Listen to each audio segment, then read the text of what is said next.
Assalamualaikum dan selamat sejahtera kepada para hakim yang arif lagi bijaksana. Berdirinya saya di sini untuk menyampaikan sebuah cerita yang bertajuk Tiga Sahabat.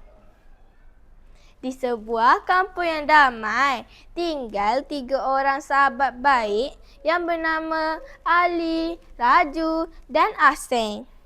Mereka berkawan baik sejak kecil lagi dan sentiasa melakukan semua aktiviti bersama-sama seperti bermain bola, memancing di sungai dan mengulang kaji pelajaran. Hubungan mereka sangat erat seperti isi dengan kuku walaupun mereka berbeza bangsa dan agama. Pada suatu petang, mereka bertiga berjalan menuju ke sungai di hujung kampung untuk memancing ikan. Cuaca pada hari itu sangat cerah dan mereka berbual-bual dengan rancak sambil membawa joran masing-masing. Tiba-tiba langit menjadi gelap dan angin bertiup kencang. Hujan lebat turun dengan mendadak. Mereka bertiga segera berlari untuk mencari tempat berteduh. Malangnya, jalan tanah merah yang mereka lalui menjadi sangat licin akibat air hujan. Aduh! Jerit Raju. Kaki Raju tersangkut pada akar pokok yang besar. Lalu, dia terjatuh ke dalam sebuah lubang yang agak dalam di tepi jalan.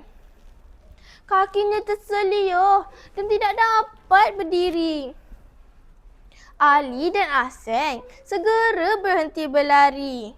Mereka melihat Raju yang sedang kesakitan di dalam lubang. Hujan mula memenuhi lubang tersebut dengan cepat. Raju, jangan risau. Kami akan tolong kamu. Jerit Ali mengurangkan ketakutan sahabatnya. Aseng berfikir dengan cepat. Dia ternampak sebatang dahan pokok yang panjang dan kuat di atas tanah. Ali, mari kita gunakan dahan ini untuk tarik Raju keluar, kata Aseng.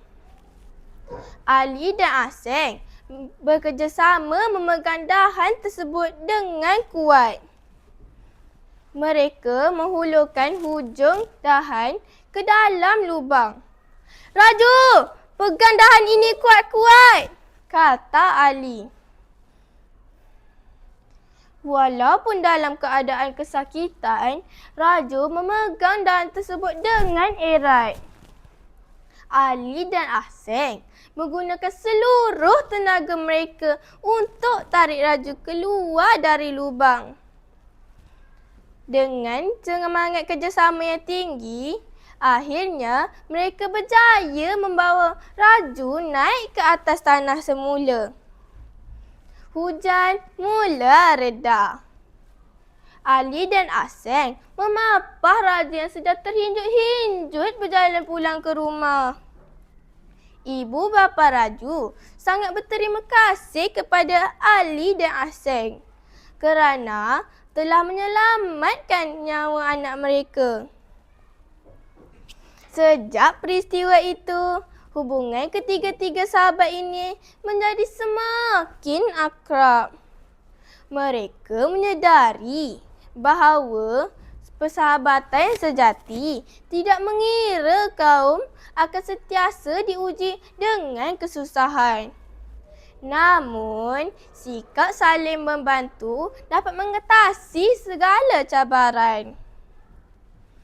Kawan-kawan, nilai-nilai murni yang boleh dipelajari daripada cerita ini ialah sebagai seorang rakyat Malaysia, kita perlulah saling hormat-menghormati, tolong-menolong, bertolak ansur dan berkasih sayang supaya kita hidup dalam suasana yang aman dan harmoni. Sekian, terima kasih.